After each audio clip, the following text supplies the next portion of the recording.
Good morning students.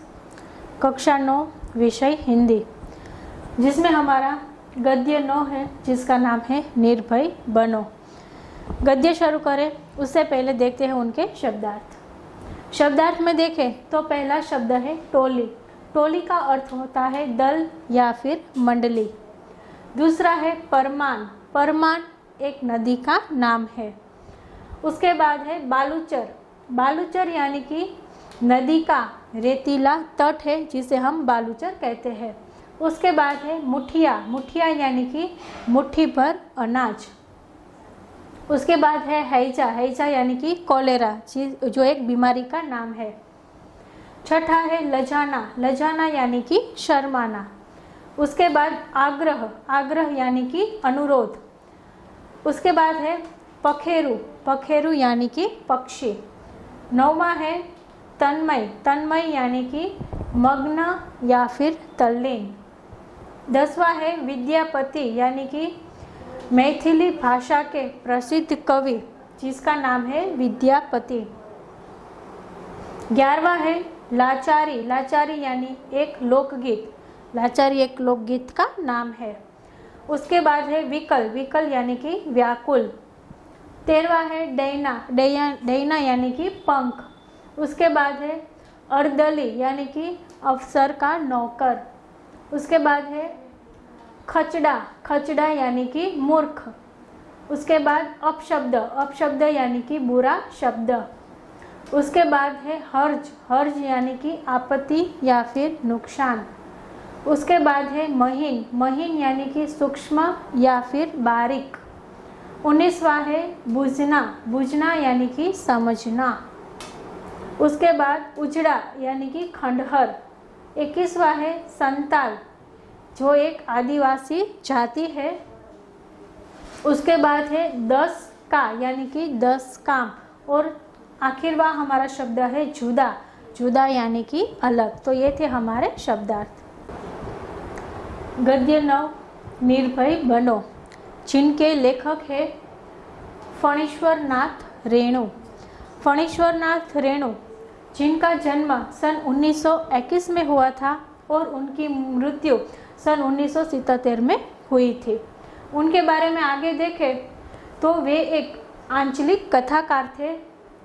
और फणीश्वर नाथ रेणु का जन्म बिहार में, वर्तमान बिहार के पूर्णिया जिले के औरोही हिंगना गांव में हुआ था। उनकी शिक्षा और दीक्षा उन्हीं के गांव में हुई थी।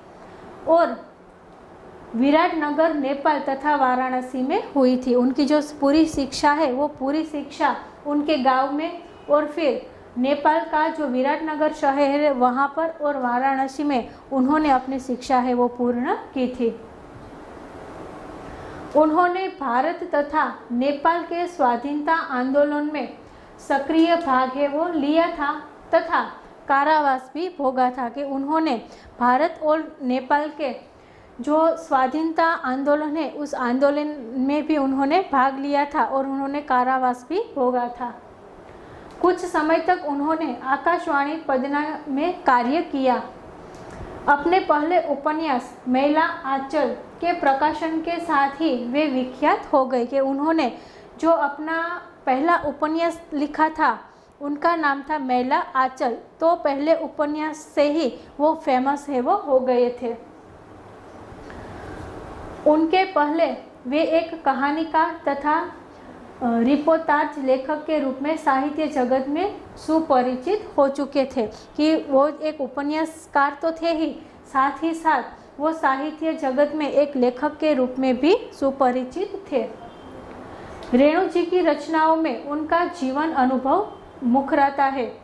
जीवन की सुरूपता कुरूपता को मानवीय सहृदयता तथा पूर्ण तटस्थता के साथ उन्होंने अपनी रचनाओं में व्यक्त किया है। उनकी भाषा में लोक बोलियों के शब्दों का प्रयोग ध्यानाकर्षक है। भाषा में ताजगी और नयापन है। मैला आंचल, परती परिकथा, जुलूस, पलटू बाबू रोड, कितने चौराहे आदि उनके प्रमुख उपन्यास रहे हैं। उसके अलावा ठुमरी, अग्निखोर, एक आदि मरात्री की महक आदि उनके प्रमुख कहानी संग्रह रहे हैं। भारत सरकार ने उन्हें पद्मश्री की उपाधि भी दी थी। यह जो अंश है वो कितने चौराहे के 7वां प्रकरण से लिया गया है, यानी कि जो हमारा गद्य है निर्भय बनो, वो कहाँ से लिया गया है? तो उनका जो उपन्यास है जिनका नाम है कितने चौराहे, उनका जो 7वां प्रकरण है उस प्रकरण में से एक अंश है वो यहाँ पर दिया गया है। इस अंश को यानी कि इस गद्य को देने का मुख्य उद्देश्य क्या है लेखक का? तो कि विद्यार्थी के जीवन में ही मानवीय सामाजिक मूल्यों के प्रति कथानायक मनमोहन का कैसा झुकाव होता है, इस अंश में उनका चित्रण है वो किया गया है। शिक्षक इस पाठ में निर्भयता के गुण का विकास करने का प्रयास है वो करेगा कि इस गद्य का मुख्य उद्देश्य यही है कि जो विद्यार्थी है, जो स्टूडेंट है, उनके मन में निर्भयता का गुण है वो प्रदान हो, यही इस गद्य का मुख्य आशय है। गद्य में हम देखें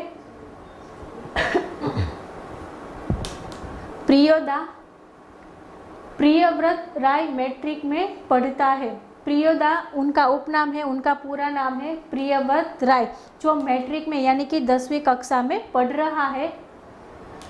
स्कूल के सभी लड़के और मास्टर उनको प्यार करते हैं। स्कूल ही नहीं, उस छोटे से कस्बे में उसको प्रायः सभी जानते हैं कि जो प्रियोदा है उन्हें सभी लोग प्यार करते हैं। स्कूल में भी सब उनके जो साथी है वो और उनके जो मास्टर है वो सभी लोग उसे पसंद करते हैं। और सिर्फ स्कूल में ही नहीं बल्कि वो जो जिस छोटे से कस्बे में रहता है उस कस्बे में भी सब लोग उसे पसंद है वो करते हैं। क्यों उसे पसंद करते हैं? क्योंकि हर रविवार की सुबह बगल में झोले लटकाकर सन्यासी आश्रम के लिए मुठिया वसूलने निकलता है। क्योंकि प्रियोदा को सब लोग क्यों पसंद करते हैं? क्योंकि वो हर रविवार को सुबह में बगल में एक थैली लेकर जो सन्यासी आश्रम है उस आश्रम में रहने वाले व्यक्ति के लिए मुठिया यानी कि अनाज वसूलने के लिए यानी कि अनाज इकट्ठा करने के लिए वो जाता है। कभी अकेला कभी साथियों के साथ, कि वो सन्यास आश्रम है उनमें रह रहे व्यक्ति के लिए वो अनाज इकट्ठा करने के लिए जाता है। कभी अकेला जाता है तो कभी उनके साथियों के साथ है वो जाता है। स्कूल का कोई छात्र या शिक्षक बीमार पड़ा कि प्रियोदा अपनी टोली के साथ उसके घर हाजिर है, कि उनके जो प्रियोदा है उनका कोई साथी है या फिर कोई शिक्षक है वो जब बीमार पड़ता है तो प्रियोदा उनकी सेवा में हमेशा हाजिर है वो रहता है। उनकी जो पूरी एक टोली है उन्होंने अपनी एक पूरी टीम बनाई थी, तो उस टीम के साथ वो हमेशा वो शिक्षक या फिर कोई भी छात्र हो उनके लिए वो हमेशा हाजिर है वो रहता है। जब तक रोगी भला चंगा न हो जाए उसका दल सेवा में छूटा रहता है, कि तब तक प्रियोदा और उनकी टीम है वो उनकी सेवा करती है कि जब तक बीमार व्यक्ति वो अच्छा नहीं हो जाता है तब तक उनका जो दल है वो उनकी सेवा है वो करती है। रोबी और कालू प्रियोदा के दल में है और रोबी और कालू उनके मित्र के नाम है जो उनके दल में शामिल है। उन लोगों ने मनमोहन को भी अपने साथ प्रियोदा के दल में शामिल कर लिया, कि जो मनमोहन है उनको भी जो रोबी और कालू है वो प्रियोदा के दल में शामिल है उसे भी कर लेते हैं। हर शनिवार को परमार के उस पार बालूचर पर प्रियोदा के दल के सदस्य स्कूल की छुट्टी के बाद जमा होते हैं, कि हर शनिवार के दिन, क्योंकि रविवार के दिन क्या करना है उस बात का निश्चय वो अगले ही दिन है वो कर लेते हैं। इसीलिए शनिवार को परमार एक नदी का नाम है, तो परमार नदी के पार जो बालूचर है यानी कि जो रेती से भरी हुई जो जगह है उसे बालूचर कहते हैं। तो उस बालूचर पर प्रियोदा उसके दल के सदस्यों के साथ जब वे सब स्कूल से छुट्टी लेकर इकट्ठा होते हैं तो वहाँ पर वे सब लोग जमा होते हैं। खेलकूद, गाने बजाने के अलावा प्रियोदा दुनिया भर की खबरें सुनाते हैं कि शनिवार के दिन जब ये सब लोग बालूचर में जमा होते हैं तो क्या करते हैं। तो प्रियोदा है वो दुनिया भर की खबरें भी सुनाता है और साथ ही साथ खेलकूद करते हैं और गाना बजाना ये कार्यक्रम भी करते हैं। रविवार का प्रोग्राम तय करते हैं किस मोहल्ले में कौन जाएगा मुठिया वसूलने, किस बीमार की सेवा करने कौन जाएगा, कि साथ ही साथ रविवार को क्या करना है, कि कौन सा प्रोग्राम तय करना है, कौन किसकी सेवा करेगा, कौन मुठिया वसूलने जाएगा यानी कि अनाज वसूलने जाएगा। ये सब सारे प्रोग्राम है वो शनिवार को ही सब लोग तय है वो कर लेते हैं। उस दिन मनमोहन का परिचय देते हुए कालू ने कहा था, प्रियोदा यह मोना यानी कि मनमोहन खूब तेज लड़का है, क्लब का सदस्य होना चाहता है। कि उसी दिन यानी कि शनिवार के शाम को जब स्कूल की छुट्टी के बाद सब लोग बालूचर में इकट्ठा होते हैं तो उसी समय मनमोहन है उनका परिचय कालू अपने पूरा जो अपना पूरा दल है उस दल से कराते हैं और कहते हैं कि प्रियोदा ये मोना है। मोना यानी कि मोना उनका उपनाम है, उनका पूरा नाम क्या है तो के मनमोहन। ये तो मनमोहन है, ये खूब तेज लड़का है और हमारे क्लब यानी कि जो हमारा दल है, हमारी जो टुकड़ी है उसका सदस्य बनना चाहता है। प्रियोदा ने मनमोहन को सिर से पैर तक देखकर पूछा था, भारतवर्ष के एक ऐसे आदमी का नाम लो जिसे लोग भगवान का अवतार है वो समझते हैं। कि प्रियोदा है वो मनमोहन को देखता है, अपने सिर से लेकर पांव तक उसका परीक्षण है वो करता है और उनसे एक सवाल पूछता है। और क्या सवाल पूछता है तो वो कहता है कि भारतवर्ष के एक ऐसे आदमी का नाम बताओ जिसे लोग भगवान का अवतार है वो समझते हैं। तो मोना है वो उसके जवाब में रूप में उसे कहते हैं कि महात्मा गांधी, कि जिसे लोग भगवान का अवतार है वो समझते हैं। ठीक है, तुम पढ़ लिख कर क्या बनना चाहते हो? प्रियोदा का दूसरा सवाल। प्रियोदा है वो उससे मोना से अपना दूसरा सवाल पूछता है और दूसरा सवाल उसका क्या होता है कि तुम पढ़ लिख कर क्या बनना चाहते हो? तो जवाब में मोना कहता है,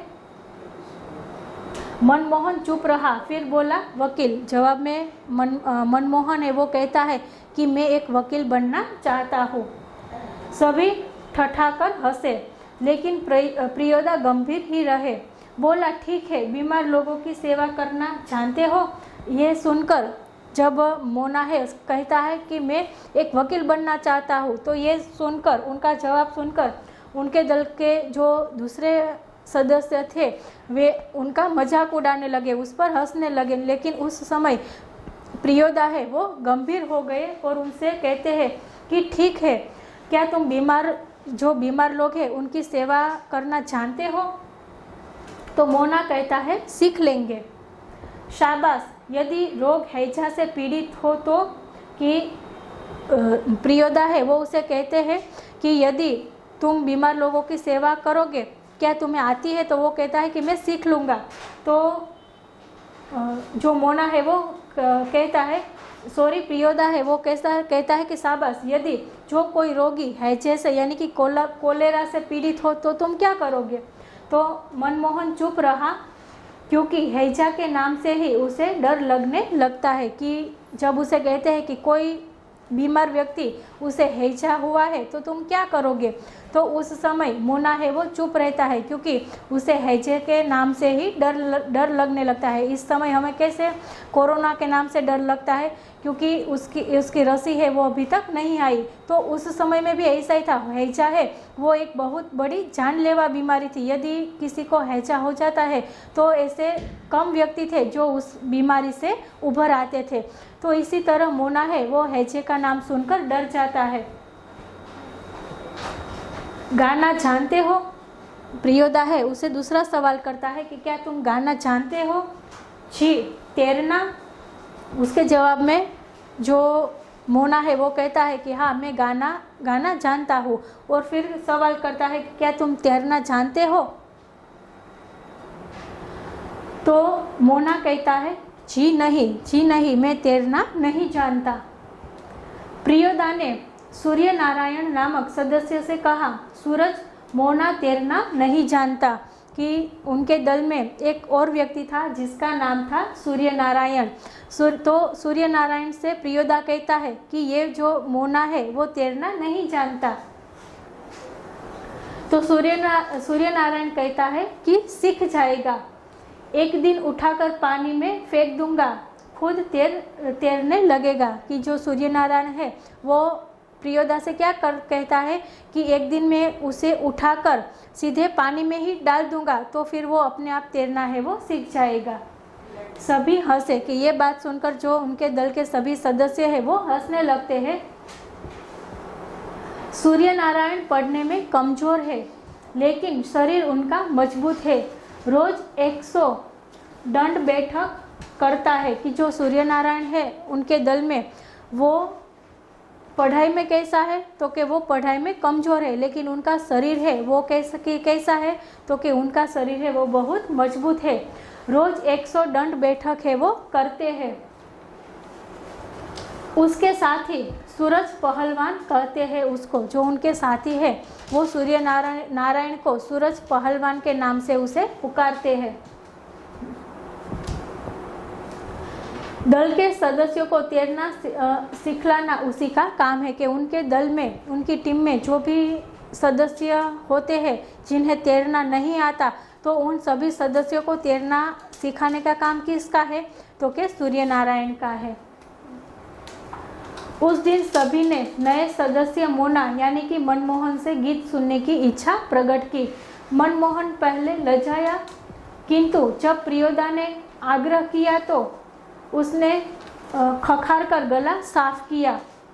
कौन गीत गाए वह उसने शुरू किया। कि सभी लोग हैं, उनके सभी दल के लोग हैं, वो मोना से एक गाना सुनना चाहते थे, तो इसीलिए मनमोहन से गाना सुनने की इच्छा सभी ने प्रकट की।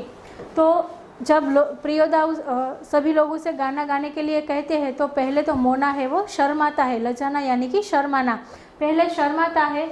लेकिन जब प्रियोदा उससे आग्रह करते हैं गाना गाने के लिए तो फिर जो मोना है वो अपना गला खरा कर यानी कि अपना गला साफ कर गाना गाना है वो शुरू करता है। और कौन सा गाना गाता है तो कि राम रहीम तुम न जुदा करो भाई, दिल को सच्चा रखना जी। कि राम और रहीम तो सब एक ही है, तुम उसे कभी जुदा मत करो, जो हमारा दिल है उस दिल को सच्चा ही रहने दो।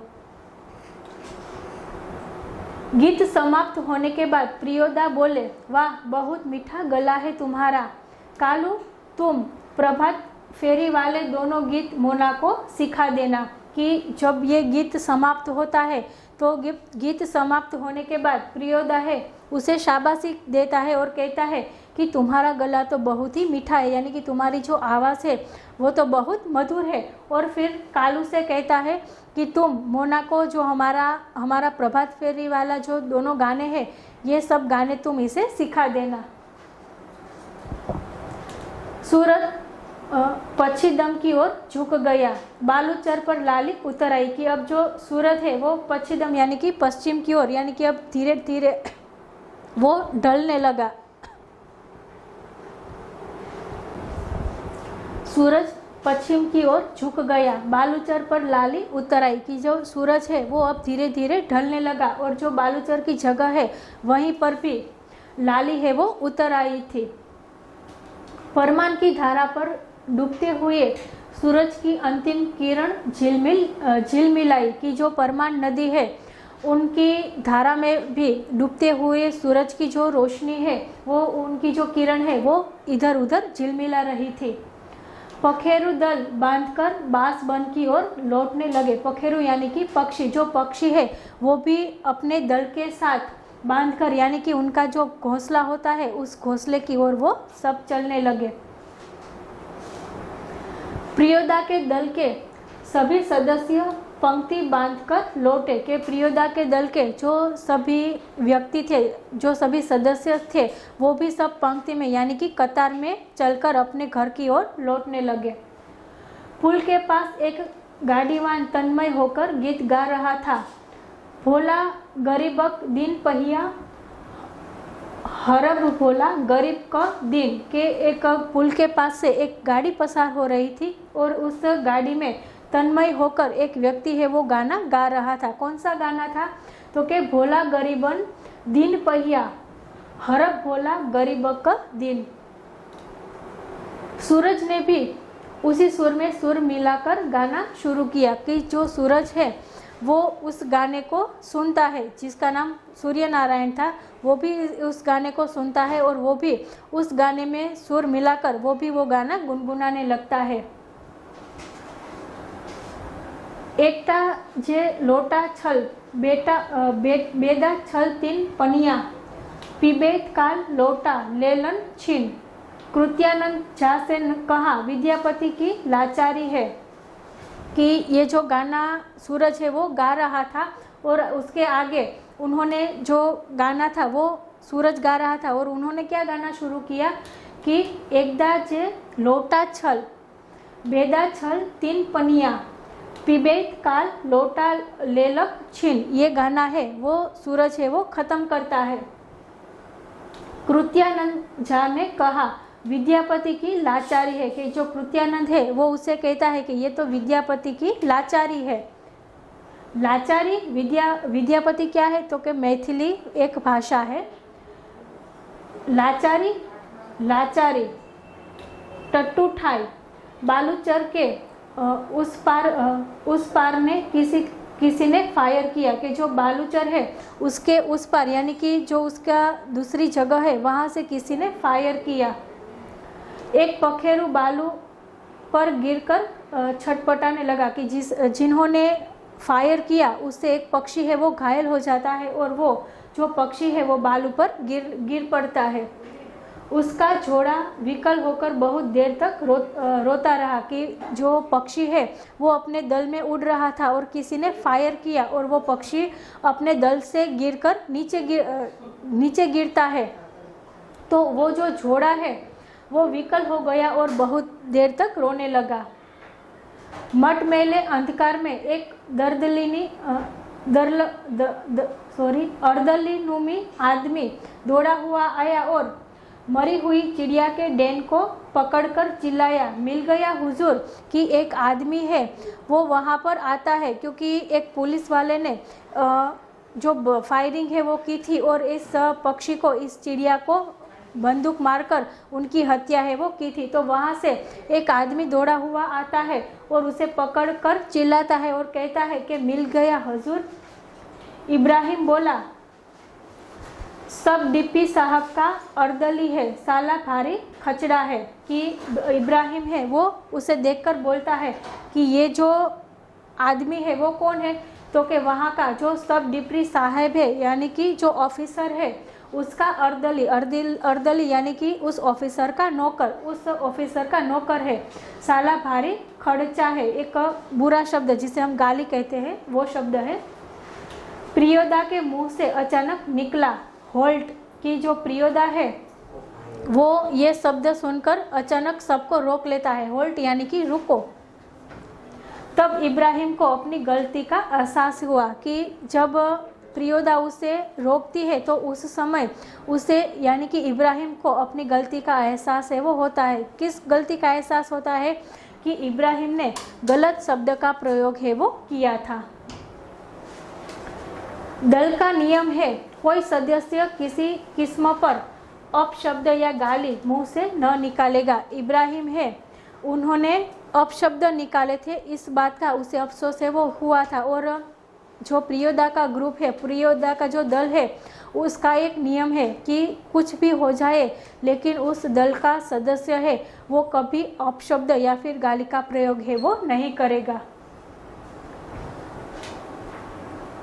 इब्राहिम ने तुरंत सिर झुकाकर दल के नायक प्रियोदा और सदस्यों से माफ़ी मांगी।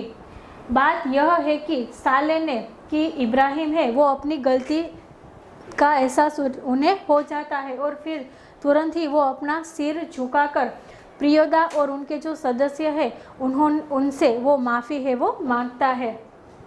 और आगे कहता है, पर बात यह है कि साले ने, और फिर वो रुक जाता है। सभी हंसे, क्योंकि यहाँ पर भी साले ने वो भी एक गलत शब्द है। तो जब वो आगे बोलता है फिर ये शब्द सुनकर सभी लोग हंस पड़ते हैं। प्रियोदा ने गंभीर होकर कहा, इब्राहिम यह तुम्हारी 8वीं गलती है।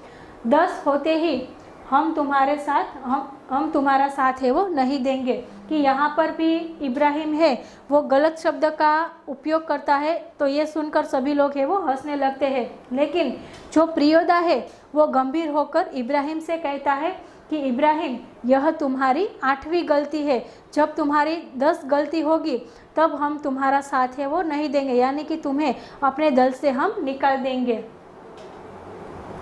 इब्राहिम ने पूछा, लेकिन सरकारी अफसरों को गाली देने में क्या हर्ज है? तो जब प्रियोदा उसे कहते हैं कि ये तुम्हारी 8वीं गलती है, जब तुम 10 गलती करोगे तो हम तुम्हें अपने दल से निकाल देंगे। तो ये बात सुनकर इब्राहिम वो कहता है कि ये जो ऐसे सरकारी अफसर होते हैं उसे गाली देने में क्या हर्ज है, क्योंकि ये सब लोग हैं इतने बुरे कार्य करते हैं, तो ऐसे लोगों तो को गाली हम दे तो उससे कोई बुरी बात है वो नहीं होती। तुम्हारा मुंह खराब होगा, उनका कुछ भी नहीं बिगड़ेगा। कि जब इब्राहिम है उनसे कहता है कि ऐसे लोगों को गाली देने में क्या हर्ज है, तो उनके जवाब में प्रियोदा है वो क्या कहते हैं कि तुम्हारा ही मुंह है वो खराब होगा, लेकिन जो ऐसे व्यक्ति है उसका कुछ बिगड़ेगा नहीं। मगर वे जो गाली देते हैं, इब्राहिम उसे कहता है कि जब ये लोग गाली बोलते हैं तो उसका क्या? तो उसके जवाब में प्रियोदा कहते हैं, वे ही क्यों, बहुत लोग गालियाँ बकते हैं। कि प्रियोदा कहते हैं कि सिर्फ ये लोग नहीं, उनके अलावा भी अन्य इतने कितने लोग हैं जो गालियाँ है वो बोलते हैं, बकते हैं, यानी कि बोलना। नहीं प्रियोदा, आप इब्राहिम को नहीं समझा सकिएगा। कि प्रियोदा और इब्राहिम उन दोनों के बीच में वार्तालाप है वो होती है। तो उस समय उसके दल का एक और व्यक्ति आता है और वो कहता है कि प्रियोदा, तुम इब्राहिम को कुछ नहीं समझा पाओगे। वह महीन बात देरी से बुझता है। कि वो जो बहुत अगत्य की जो बात होती है वो उसे बहुत देर से समझ में आती है, उसे कोई भी बात जल्दी से समझ में नहीं आती। मैं समझा देता हूँ, कि तुम रहने दो, मैं उसे यह बात है वो समझा देता हूँ। उसके बाद कहता है, देखो इब्राहिम, यदि क्लब का मेंबर रहना है तो इसका रूल्स को मानना ही होगा। कि जो दूसरा व्यक्ति है वो इब्राहिम से कहता है कि यदि तुम्हें क्लब का मेंबर बनना है तो ये जो सारे रूल्स है ये रूल्स तो तुम्हें मानने ही होंगे। नियम है कि कोई सदस्य आपस में बातचीत के सिलसिले में कोई खराब शब्द नहीं बोलेगा। जानते न हो, बस बात ख़त्म। जो दूसरा व्यक्ति है वो इब्राहिम से बात करता है और उसे कहते हैं कि हमारा जो क्लब है उनका नियम है कि जब दो व्यक्ति आपस में बातचीत करते हैं तो उसमें कोई भी खराब शब्द या फिर अपशब्द है वो बोला नहीं जाता। क्या तुम ये बात नहीं जानते हो? बस अब बात ख़त्म करो, तुम्हें अब कि कोई भी अपशब्द का प्रयोग है वो नहीं करना है। सहु आइन धर्मशाला के पास आकर सभी ने एक दूसरे से विदाई ली। कि सब लोग अब सहु आइन धर्मशाला है उसके पास पहुंचते हैं और फिर सब लोग एक दूसरे से विदाई लेते हैं, यानी कि अपने अपने घर है वो जाते हैं। कालू ने कहा, मोना तू रास्ते में डरेगा, मैं जानता हूँ, चल मैं पहुँचा दूँ। कि फिर कालू है वो मोना से यानी कि मनमोहन से कहता है कि तुम अपने घर जाने के लिए जो तुम्हारा रास्ता है वहाँ पे तुम्हें डर लगेगा, इसीलिए चलो मैं तुम्हें तुम्हारे घर तक पहुँचा देता हूँ। प्रियोदा ने कहा, मोना डरता है, मैं उसे पहुँचा दूंगा, तू घर जा कालू। कि ये बात सुनकर प्रियोदा है वो कहता है कि क्या मोना को डर लगता है, तो अब मैं ही उसे उनके घर तक पहुँचा दूंगा, तुम अपने घर जाओ कालू। रास्ते में प्रियोदा चुप रहे, कि रास्ते में जब मोना और प्रियोदा है वो अपने घर जाते हैं तो उस समय रास्ते में दोनों के बीच बातचीत है वो नहीं होती है। एक सुनी जगह पर आकर रुक गए, कि जो एक सुनसान जगह है उस सुनसान जगह पर आकर मोना और प्रियोदा वो दोनों है वो रुक जाते हैं। सड़क के दोनों ओर बड़े बड़े पीपल के पेड़ थे, कि जो सुनसान सड़क थी उस सुनसान सड़क पर मोना और प्रियोदा रुक जाते हैं। और उस सड़क में दोनों ओर क्या थे तो के पीपल के जो बड़े बड़े वृक्ष थे। दोनों ओर बहुत दूर तक खंडहर और मैदान था, कि दोनों ओर बहुत दूर तक एक खंडहर और बहुत बड़ा मैदान था।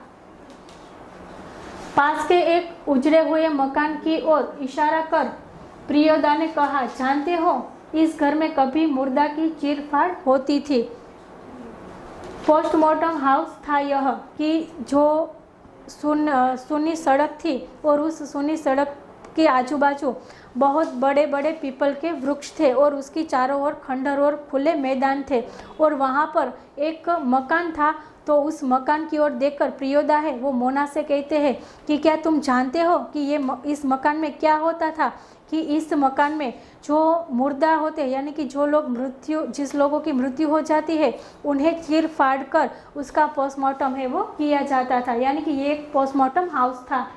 इसीलिए लोगों को डर है कि आसपास के पेड़ों पर भूत पिशाच किलकिल कर रहे हैं। मैदान में प्रेत नीतियाँ नाचती है। संतालियों की तरह झुंड बांधकर क्यों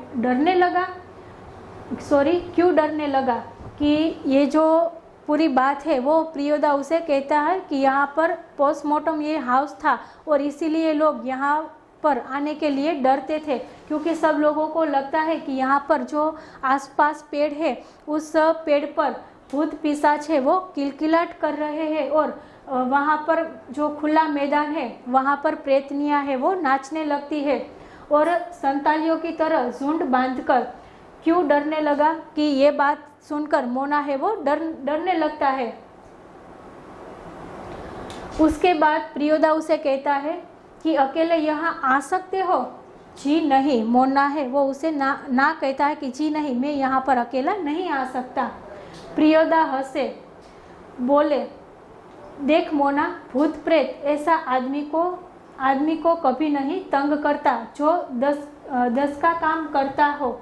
कि प्रियोदा उसे देखकर हंसने लगते हैं और उसे कहने लगते हैं कि मोना, भूत प्रेत जैसी कोई बात है वो नहीं होती, यानी कि आदमियों को भूत प्रेत से कभी डरना है वो नहीं चाहिए, और उसमें भी जो 10 का काम करता हो ऐसे लोगों को भूत प्रेतों से बिल्कुल डरना नहीं चाहिए।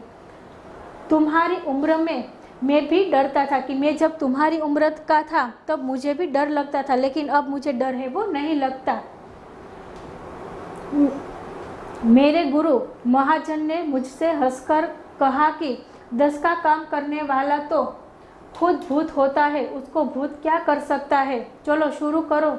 तो वह गाना राम रहीम ना, कि उनके जो गुरु थे यानी कि जो प्रियोदम है उनका जो गुरु था उनका नाम था गुरु महाजन।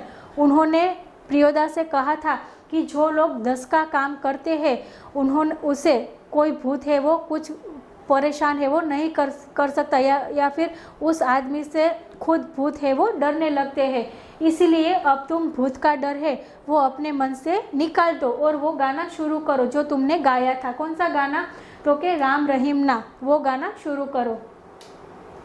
मनमोहन गाने लगा, राम रहीम ना जुदा करो भाई, दिल का सच्चा रहना जी। कि वहाँ पर आखिर में मोना के दिल में जो डर था वो डर आखिर में ख़त्म हो जाता है और वो अपना जो गाना है कि राम रहीम ना जुदा करो भाई, वो गाना गाकर फिर अपने घर की ओर जाता है।